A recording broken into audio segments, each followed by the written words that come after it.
হয়ে গেছে, বাম্পার ভ্যাকান্সির সাথে 2026-এ আর্মি ভর্তি হতে চলেছে। তুমি যদি আর্মি অগ্নিবীর জিডিতে যেতে চাও তাহলে তোমাকে 10 পাস হতে হবে।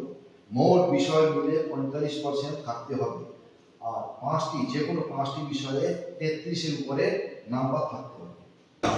तो आपको फिजिकल के लिए बुलाया जाएगा। तो फिजिकल के लिए हर एक एयर का अलग अलग जगह पे मतलब फिजिकल होता है। तो फिजिकल में क्या क्या होता है, सबसे 100 मार्क का फिजिकल नंबर होगा। फिजिकल का मार्क होगा 100 नंबर, यानी कि 100 नंबर का। उससे पहले आपने 100 नंबर का सीबीटी एग्जाम दे दिया, कंप्यूटर बेसिस एग्जाम दे दिया, तो 100 मार्क का जो फिजिकल होगा उसमें 1600 मीटर रन होगा, उसमें 60 नंबर, और 10 बीम होगा यानी कि चीना, उनमें 40 नंबर, टोटल 60 और 40 100 नंबर।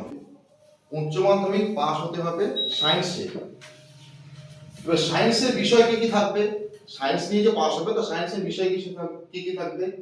ফিজিক্স থাকবে, কেমিস্ট্রি থাকবে, ম্যাথ থাকবে আর ইংলিশ থাকবে। মাস্ট এই সাবজেক্টগুলো থাকতেই হবে, তবেই তুমি